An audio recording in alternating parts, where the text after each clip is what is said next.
Piye rek keadaanmu? Ingat, meri insana, corporate insano. Di dalam tubuh yang sehat ada dekengan wong pusat. Dong ora? Begitu Jokowi kehilangan kekuasaannya, dia jadi rakyat biasa. Nggak ada yang peduli nanti. Tetapi ambisi Jokowi adalah mempertahankan legasinya. Dia masih pergi ke Cina buat nawarin IKN. Dia masih mondar-mandir dari satu koalisi ke koalisi yang lain untuk mencari kejelasan nasibnya tuh. Dia memikirkan nasibnya sendiri. Dia nggak pikirin nasib kita. Itu bajingan yang tolol. Itu bajingan yang tolol. Menghina presiden dihukum 5-6 tahun.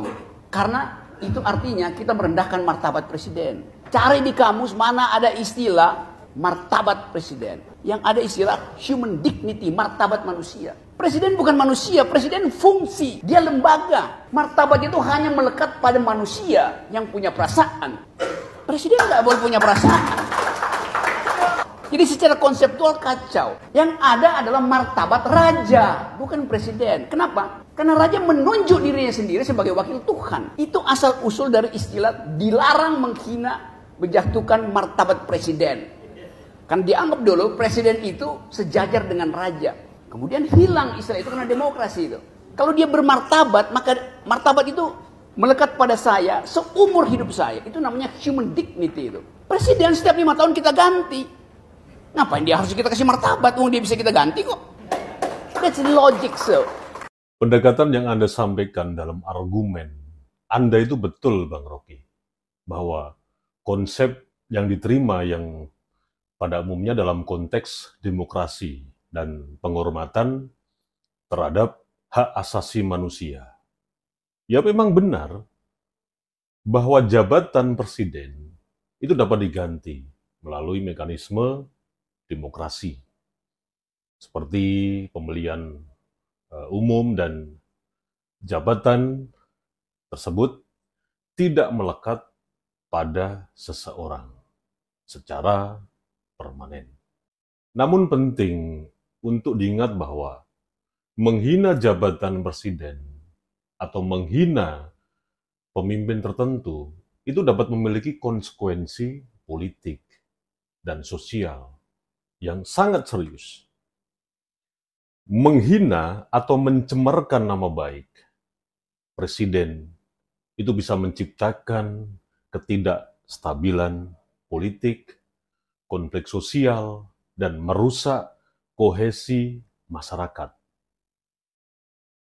Dalam sistem demokrasi, pemimpin dipilih oleh rakyat untuk mewakili dan mengabdi kepada masyarakat.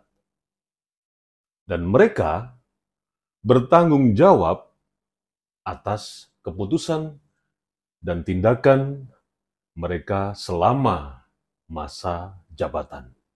Meskipun jabatan presiden itu bisa diganti, tapi menghina atau menyerang pribadi seseorang pemimpin atau wakil pemerintahan secara tidak pantas, itu bisa merusak prinsip-prinsip keadilan dan kesopanan yang mendasari hubungan antara manusia.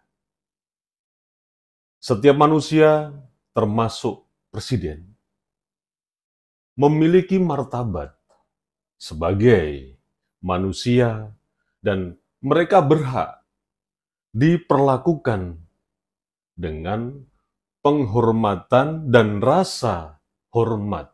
Oleh karena itu, dalam berbicara tentang pemimpin politik, termasuk presiden, penting untuk membedakan antara kritik konstruktif yang berfokus pada kebijakan dan tindakan politik dengan menghina atau menyerang pribadi kepada pribadi mereka.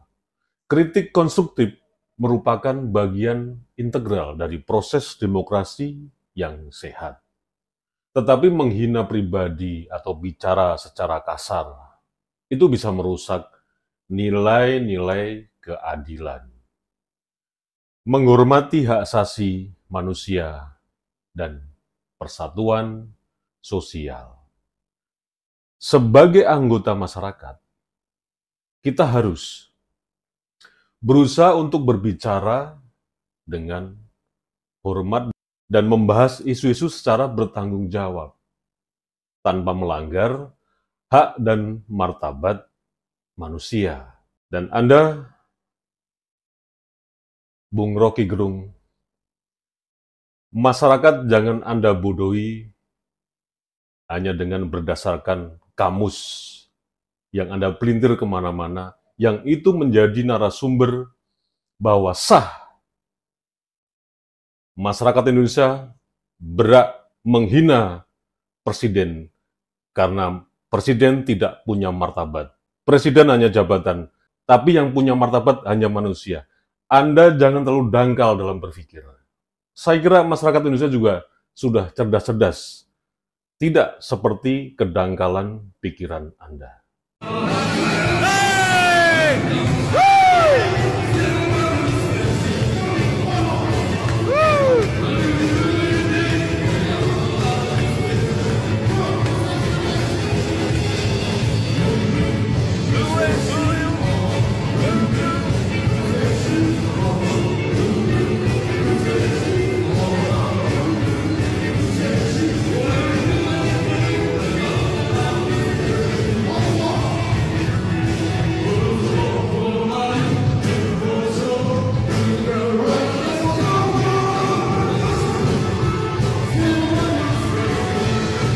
Yakini dia bunuh sendiri ya, misalnya nyusewu, maaf ya, kamu seperti seorang ayah atau seorang ibu yang punya anak cakep, punya anak cantik misalnya gitu, sebagai sebuah ide misalnya ya, terus kamu munculkan dengan umpatan, kamu sebenarnya sedang mencoreng-coreng anakmu sendiri, kamu sedang merobek-robek bajunya, kamu sedang mempermalukan si anak itu ya di depan umum, dan tentu saja mempermalukan orang tuanya.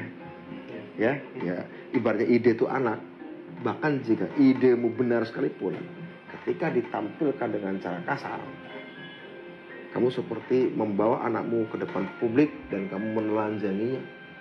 Yang malu isi anak tentu saja, ide yang cantik, ide yang anak yang cakep atau yang cantik atau yang cerdas menjadi tampak konyol, menjadi bahan pergunjingan, dan tentu saja orang tuanya juga